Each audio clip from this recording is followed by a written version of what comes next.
Good evening, my name is Enrique and I'm from the state of Guerrero. I've been a truck driver for about 15 years. Generally, I'm a very cheerful and friendly person with everyone I meet, and my wife criticizes me because she says I'm too trusting, that I act as if nothing bad could ever happen to me. I used to brush it off and just tell her everything would be fine, in such a calm tone that it drove her crazy. Honestly, I knew she was right, and that's why I did try to be more cautious on long trips, but I never expected my friendliness to lead me to one of the most terrifying encounters of my life. I was on a trip in another state. It was 10 at night, and I was driving my truck, listening to music and eating some snacks, when I started feeling some discomfort in my back and legs. I was beginning to feel a bit tired, so I checked the map and saw there was a rest stop a few kilometers away near a small town. I'd take the opportunity to refuel and stretch my legs before continuing on my way. The stop was pretty empty, with a small convenience store where a family had stopped and a taco stand. A few meters away I could see some isolated houses, and in the distance the lights of the town. After filling up with diesel, I parked my truck and went into the taco stand to grab something quick for dinner. The taco vendor welcomed me warmly and prepared something for me to take.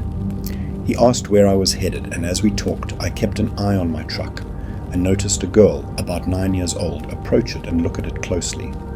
I watched her, and I was a bit surprised when she looked back at me. She was about 15 meters away, and I saw her smile enthusiastically, so I smiled back. At that moment, the taco vendor looked at me and asked who I was smiling at. I looked at him and said it was the girl next to my truck, but when he looked up, he didn't see anyone. I turned back, and it was true. The girl was gone. I found it curious how fast she disappeared and how serious the man suddenly got. In a very calm tone, he said, "Be careful about being so friendly with people you don't know." I laughed and told him my wife constantly said the same thing. I paid him, thanked him for the food, and got back in my truck to eat. I stayed parked at that gas station for a while, listening to a Glenn podcast until around 11. I stepped out again to stretch my legs and said goodbye to the taco vendor, who had already closed up. I was ready to leave, and just as I was about to start the engine, I noticed the girl across the street, on the road leading to the town. I assumed they'd sent her back to buy something at the store, and though it seemed odd to send such a young girl, I figured it was a relatively safe town, and they weren't worried about her. She waved at me, asking me to honk the truck's horn, and I did. It made me happy to see her laugh, and then I continued my trip. After watching a video of trucker stories, I started listening to another Glenn video, and his voice kept me company for a long stretch of the road. Since the podcast was paranormal themed, it often had a creepy atmosphere to set the mood for the stories. So I wasn't surprised to hear whispers and strange creaks for a while. They all seemed to come from the show. But suddenly, one sound was particularly loud and snapped me out of the story. I paused the podcast and sat very still, my eyes fixed on the road. At that moment, I could swear the whisper came from inside the truck's cab. I was too scared to look back, and though after a while I convinced myself it was just an echo from the podcast, when I replayed it, it didn't sound the same. That really threw me off, and I didn't want to listen to any more mystery stories. I put it on an audiobook I'd recently bought and kept driving as normally as I could, or at least I tried. A little while later, another whisper made me grip the steering wheel tightly and sit up straight. I felt a horrible chill on the back of my neck and a bad feeling, like something bad was about to happen. Did someone get in the truck without me noticing? I wondered, trying not to lose control. I was in a very isolated part of the road, and if there really was someone else in the truck with me, getting aggressive wouldn't be wise. What if they had a weapon or something? My imagination started to betray me, and I nearly had a panic attack thinking my life was in danger. The audiobook played in the background, but I wasn't paying attention to it anymore. I was focused on the cab, trying to hear even the faintest sound coming from there. But it was complete silence. I relaxed, assuming it was all in my head, and just as I let my guard down and reached for my water bottle, I felt a small hand touch my shoulder and squeeze it. I don't know how I managed to keep control of the truck because my first reaction was to jerk violently, and for a moment I let go of the steering wheel, but I held it steady and hit the brakes. I turned around, and I swear to God there was nothing there. I turned on the cab's light and looked in every direction. No one was there. I pulled over to avoid an accident and sat there wondering what could have happened. Had I imagined it all? That was plausible when it was just whispers, but that squeeze on my shoulder felt very real. I grabbed my phone and called my wife. I didn't tell her what had happened, but I thought talking to her would calm me down, and it did. Once I was calm, I prepared to get back on the road. I checked my side mirror to make sure no cars were coming, and standing in the middle of the road, I saw the girl from the gas station. My first thought was that she had gotten into the truck, but I immediately realized that was impossible because I saw her wave goodbye to me at the town's entrance. I didn't take my eyes off her, and the hairs on my arms stood on end when I saw her raise her hand and signal for me to honk the horn again, with a mocking smile on her face. I fixed my gaze forward and started the truck without looking back. Thankfully, I didn't hear or see anything else that night, and I reached my destination around 7 in the morning without any issues. Though I was terrified at the time, I gradually came to think that maybe it was the spirit of a little girl who didn't mean to harm me. She felt attached to me because of my kindness and followed me. However, when I told my wife about it, she said something that left me thinking for months. If she didn't mean to harm you, why did she touch your shoulder? You could have had an accident, and it's true. At that moment, I could have lost control of the truck, and that mocking smile when I saw her in the middle of the road was hard to justify. I don't know if the taco vendor knew something I didn't, and I haven't had the chance to take that same route again to ask him. But what I do know is that from then on, I try not to be so friendly with every person I come across on the road. Hello community, my name is Saul, and I've been listening to Glenn for years since his stories keep me awake at night during long trips. I have a couple of road stories, but without a doubt, this one I'm about to share was the most impactful. Before I start my story, I want to ask you something. Do you believe in nature spirits? I'm not talking about ghosts, tied to human souls or essences, none of that. I'm talking about spirits connected to the earth and animal life. See, I didn't believe in anything like that. In fact, I was an atheist.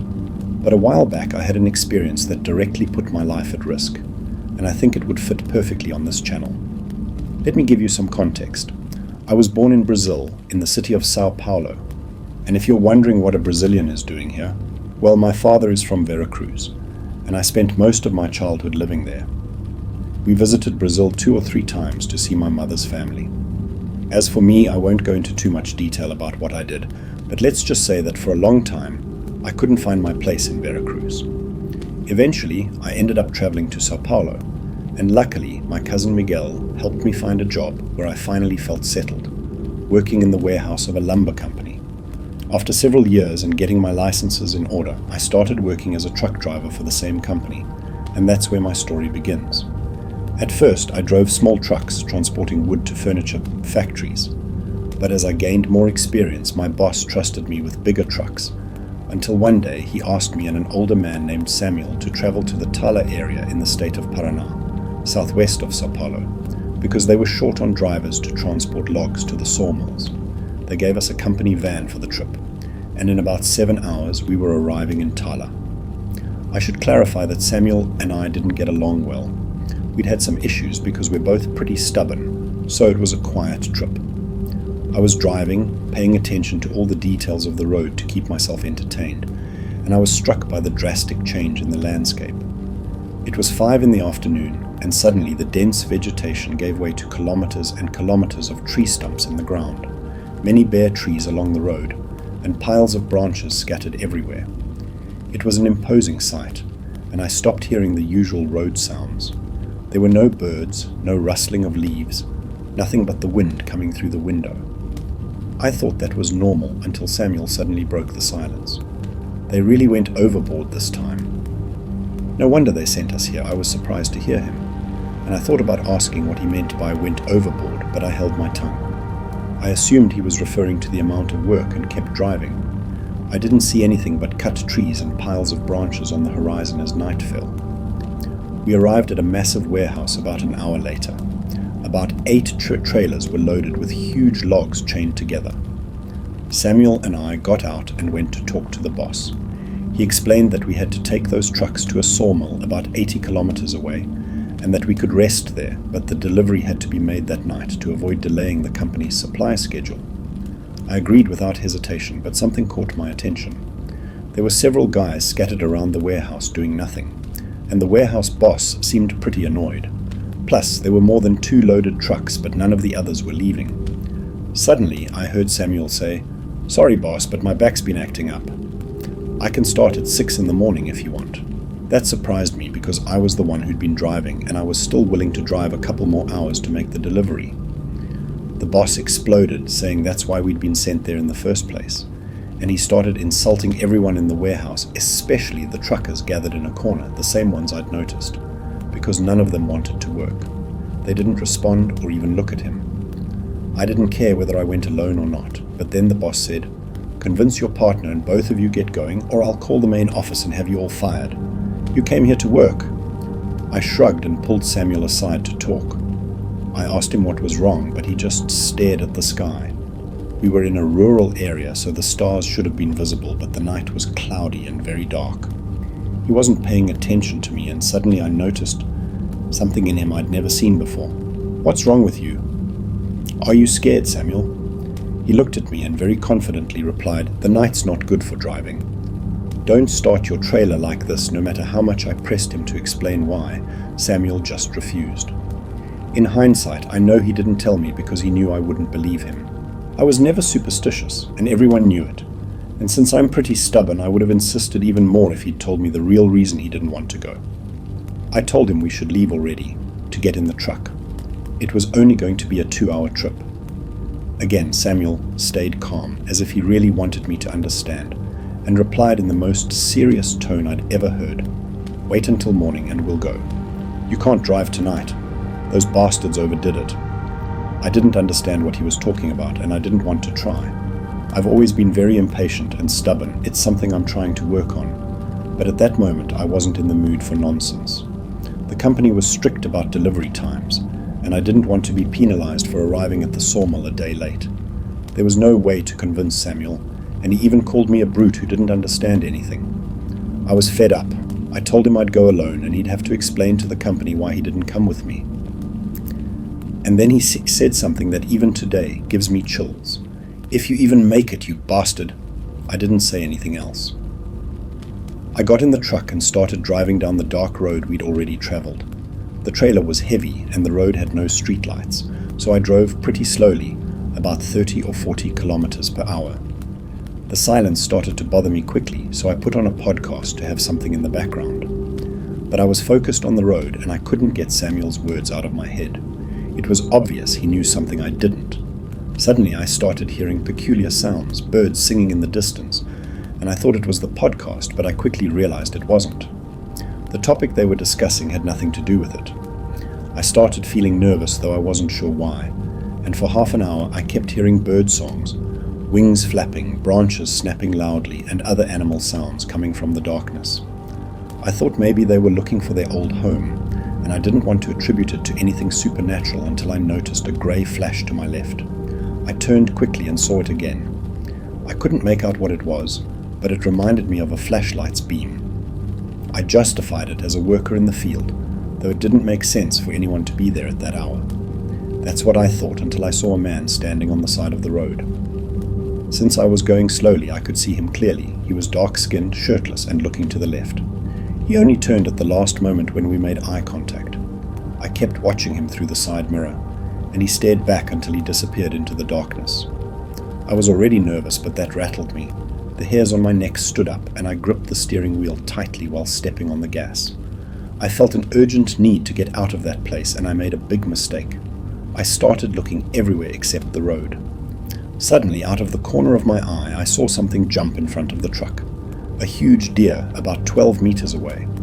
I was going about 60 kilometers per hour, and I did something truckers, especially with such a heavy load, should never do. I swerved out of nerves. I tried to hit the brakes and nearly caused the truck to roll over. I hit the deer full on and barely managed to keep the trailer on the road until I stopped. When I realized what had happened, I was crying, in disbelief that I'd survived the accident. I jumped out of the trailer to check the damage and look for the animal with a flashlight in hand. I had to walk about 20 meters back to find it. And I swear on my mother, the most sacred thing I have, that instead of a dying deer, what I found was a large log about 2 meters long. No human could have thrown a piece of wood that big. I was stunned, illuminated by the truck's flashing lights, and suddenly I felt someone watching me. About 30 meters ahead, there was the man from earlier. My legs turned to jelly, and I nearly fainted when I heard a loud crash to my right. From the darkness, several grey deer leapt across the road, bellowing loudly, while a horrible scream, which I assume came from that man, echoed. I panicked and ran back to the truck, started it, and floored the gas. At that moment, I remembered every prayer I knew from childhood, and didn't stop or look to the sides, not even when I started hearing something hitting the logs I was carrying. There was no peace on that trip until I was about 20 minutes from the sawmill. The night shift workers were shocked that someone was actually willing to show up, but I didn't get a chance to tell anyone what I'd experienced until the next morning. I lay down in the cab but couldn't sleep all night. The next morning I waited for Samuel to arrive, and when he saw me he didn't say anything, just touched my shoulder and said he was glad I was okay. I didn't talk to him about it, and we didn't become friends, but after that, I respected him more and listened to his advice. As for what happened, I did some research and concluded that I witnessed the wrath of nature. How many big and small lives were lost in that area? I have no idea, but Samuel was right when he said they overdid it, and something in that place was very angry.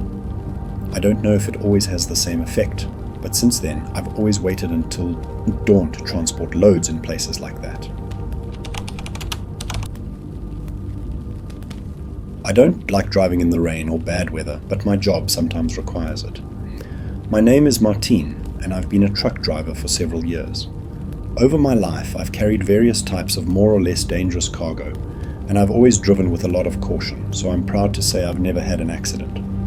However, I've also experienced moments of great tension where I wasn't sure if I'd make it out alive. It's one of those events I'm here to share. Back then, I was hauling a pretty heavy load from one state in Mexico to another, so I had to keep my speed quite low. The weather looked pretty good. The sky was blue and clear with no clouds in sight. The area I was passing through was quite mountainous, and the road was somewhat narrow, but that didn't worry me as long as the road was dry. Around noon, I stopped at a rest stop to eat. Near my seat, an older man was eating and struck up a conversation because he liked my truck. He said he'd also been a trucker, and we talked for a while about the trade. When he asked where I was headed, it was the only moment I saw his demeanor change. He asked which route I'd take and advised me to take the secondary route that went through several villages and hamlets. I asked why he said that, and he told me the route that wound through the mountains was dangerous at that time of year. When I asked why, he simply said something bad had happened on that road, and it was better to avoid it during those months. Though I was pretty sensible back then and usually listened to locals' advice, I also didn't like secondary routes since they often had a lot of crime. I checked my map and saw that the secondary route would delay me by several hours, so I thanked him for the advice but said I had to deliver the load as soon as possible and couldn't detour. He understood, gave me his blessing, and told me to be very careful because the weather was going to get bad. After he left, I stayed for a bit looking at the clear sky. There wasn't even a cool breeze hinting at the possibility of rain. I felt a bit sorry for him, thinking he was a bit senile, but I couldn't have been more wrong. I got in my truck and resumed the trip on the main road. It was empty around 1 in the afternoon and quite silent. But I was struck by the abrupt change in the weather. A thick fog started descending from the mountain, severely limiting my visibility, and a light drizzle began to fall. I turned on the windshield wipers as the rain intensified, and if I was already driving slowly, I slowed down even more. I'm not exaggerating when I say I was driving at about 30 kilometers per hour because I could barely see ahead. I even turned on my headlights, despite it being daytime, since the black clouds that settled over the area darkened the road significantly. The rain increased, and I got worried as the windows started fogging up from condensation. I began to feel a very intense cold in my legs and back and remembered the old trucker's words from the stop. I crossed myself because I didn't know what had happened on that road, but I prayed to God that nothing similar would happen to me. No sooner had I done this than I noticed someone standing on the side of the road, a woman with brown hair wearing a floral dress. I saw her late because the fog didn't let me see more than a few meters ahead. By the time I noticed her, I'd already passed her. I tried to see her again in the side mirror, but I saw nothing. I assumed I was getting suggestible. My imagination was tormenting me with things that didn't exist, and yet I felt some guilt. What if she needed help? There was no place to pull over, and if I stopped, I could cause an accident if a car was behind me. I honked my horn while slowing down a bit to try to get her attention, but no one responded to my call. All I heard was the sound of the wind and the rain falling on my trailer.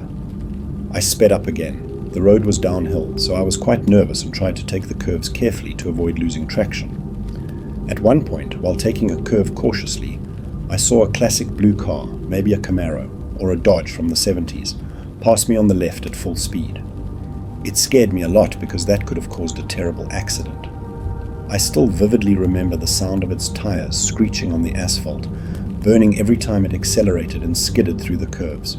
I was horrified by that level of recklessness and heard it drive off until suddenly I heard a loud crash and the horn of a truck like mine. I assumed the worst. It was obvious that the driver's recklessness had caused an accident, and I moved forward cautiously, expecting to come across a violent crash any second. I picked up my phone to call emergency services, but I had no signal. The rain was still falling heavily, and the fog didn't let me see, but suddenly I saw two people standing on the side of the road. A young man with messy hair in his 20s and a girl about 18 in a floral dress. I recognized her instantly. It was the girl I'd seen minutes earlier. I thought someone had picked her up, but I didn't have time to think much about it. I stopped and lowered the passenger window. I leaned out and asked if they were okay, if they'd been involved in the crash. Neither of them answered. They just stared at me. And, community, believe me when I say I've never seen sadder looks in my life. I felt a deep chill in my neck and chest, and couldn't say anything else. I wanted to ask if they needed help, or if they wanted me to do something for them, but I didn't dare. I rolled up the window and started my truck, expecting to see the wreckage of a car smashed against a trailer at any moment. But I drove and kept driving for 20 minutes, and I saw nothing like that. I started questioning what I'd seen and heard, but I'm not crazy, and I've never had hallucinations. I know what I saw, and I'm sure what happened next was completely real. As I continued down the road trying to make sense of everything, I noticed a red drop falling on the windshield, and then another, and another. I sank into my seat, trying to look up, and though it seems impossible, it's true. From the pitch-black sky, drops of blood fell, staining my windshield. The wipers struggled to keep the road visible, and though for a moment I wanted to stop to avoid an accident, fear drove me to keep driving to get off that road as fast as possible. I was breathing heavily, hyperventilating from the nerves. I could barely feel my legs from the cold, and I noticed my breath condensing into clouds. It was like driving in the middle of a freezing winter. Even my fingers felt numb. The thick red stained the entire windshield, and though it was only for a moment, just a second, the wipers cleared the blood, and I saw a horrific accident before me. A car, or rather the deformed remains of a car, smashed into what must have once been a truck's cab. It was a mangled mess of steel, stained with the victim's blood. The windshield fogged up again, and when I looked back, the accident was gone. At that point, I could do nothing but keep driving, hoping nothing else would happen. My daughter later explained that I did something called dissociating, meaning I disconnected from reality for a moment, and I think I drove through the blood rain for about 10 more minutes before a clear rain cleaned my windshield and the storm and fog slowly began to dissipate. I drove the rest of the afternoon until I reached a trucker rest area around 7, where I found an old friend of mine.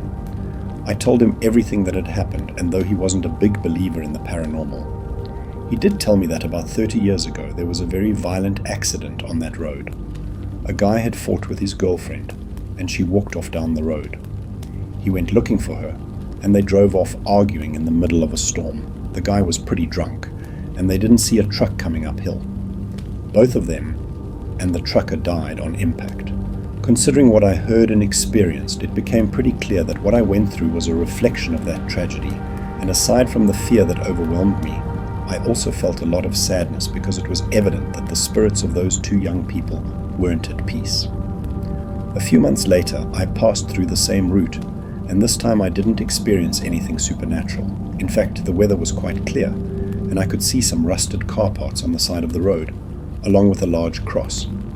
It had some flowers, so I imagine there are still people who remember the accident and leave small offerings for those young people, hoping they'll find peace someday. As for me, I try to avoid that route in August and September. and I stay very cautious, driving slowly, avoiding rain, fog, and praying to God to spare me from a similar fate. Good evening, Terror Sector community. My name is Carlos and I've been a truck driver for a few years. Honestly, I'm pretty new and still make rookie mistakes, but I always listen to my colleagues' advice and don't hesitate to ask for help on the radio. I also meet up with them sometimes, either at truck stops on the road or at the company's depot, and I always listen to their paranormal stories and all the things they've experienced on the road. Something they constantly told me was that sooner or later, I'd see something on the road. Witches, ghosts, shadows. There's always something that initiates you. It's inevitable because too many things happen on the road, and a lot of residual energy lingers on the paths. I took these warnings pretty seriously, assuming that indeed one day it'd be my turn to witness something terrifying. That made me quite suggestible since I'm a bit of a scaredy cat, and when I drove at night or on dark, rainy days, I'd often see things out of the corner of my eye, but never anything I couldn't explain as my own imagination. The funny thing is, my first encounter with the supernatural was in fact quite peaceful and reassuring. Every time I had to embark on a long trip, I'd check the trailer I was assigned to drive. The company assigned them almost randomly, but that never stopped me and the mechanic from taking a minute to make sure everything was in order.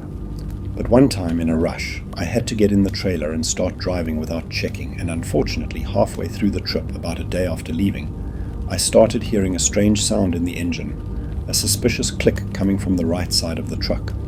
I started getting pretty nervous, assuming the trailer had some kind of issue. The last thing I wanted was to have to call the company in the middle of the night to report that I was stuck halfway with that delivery. I called a colleague I trusted on the radio, and after explaining the situation and telling him where I was, he suggested I detour a couple of kilometers to a town he knew and spend the night there to avoid damaging the trailer further. He said, "Yo, don't worry, Carlos.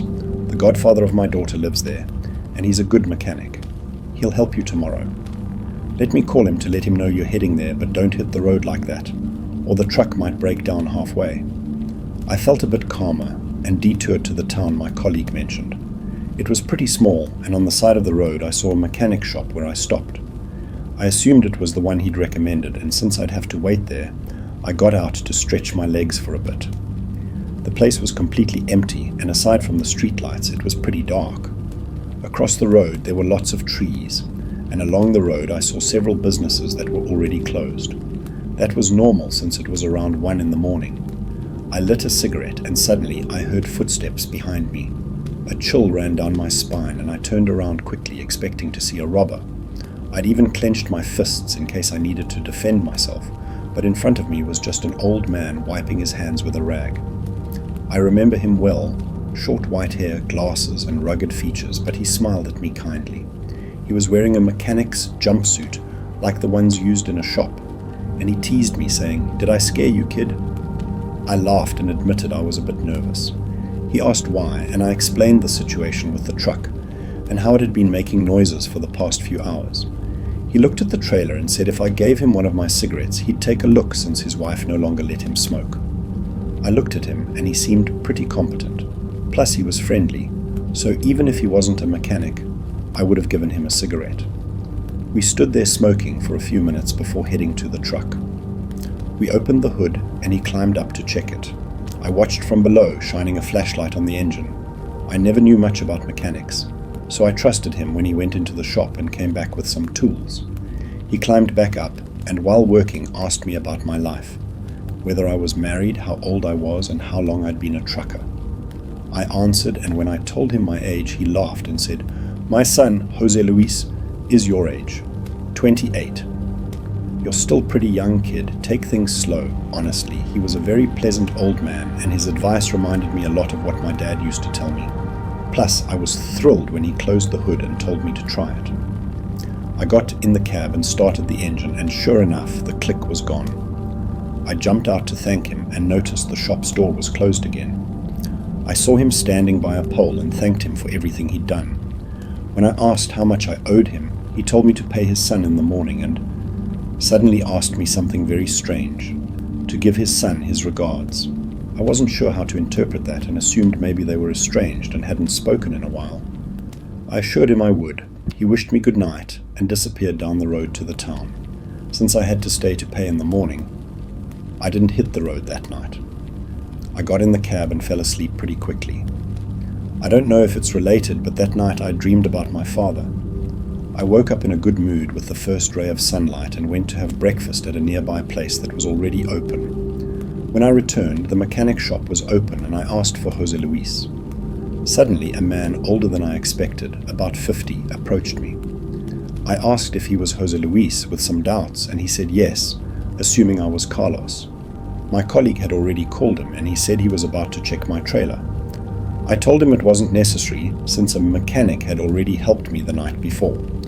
He and the other mechanic were very surprised and immediately told me they were the only mechanics in town.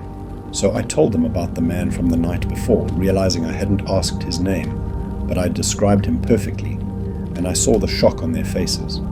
If what you're saying is true, then you talked to my father last night. I said yes, though it seemed odd that he'd said he was the same age as me. I also asked if they'd been estranged for a long time since he asked me to give him his regards. Jose Luis started crying, and believe me when I say, though it might seem obvious now, at the time I didn't understand what was happening. After a minute, he explained that his father, Jose Gregorio, had died many years ago when he was 28. He'd taught him everything he knew about mechanics and was the best mechanic he'd ever known. Though he died in peace, it seemed he was still willing to help anyone who needed it. It took me a couple of seconds to process that the night before I'd smoked and talked for several minutes with his spirit, but far from being scared, I felt a bit of peace. I stayed a while talking with Jose Luis about what his father was like. When we talked about payment, he said it wasn't necessary, since he hadn't done anything. I said goodbye and got in the trailer. The only thing I did as soon as I got in was call my dad and tell him I loved him. We talked for a while before I hit the road again, and I promised I'd visit him soon. Anyway, it hasn't been the only thing that's happened to me on the road, and I've since had 2 paranormal experiences that were quite terrifying, but this one is definitely my favorite because it brought me some peace and joy. It taught me that the supernatural doesn't always have a negative or scary tone, and that sometimes the souls that linger behind have good intentions. Thanks for reading my story.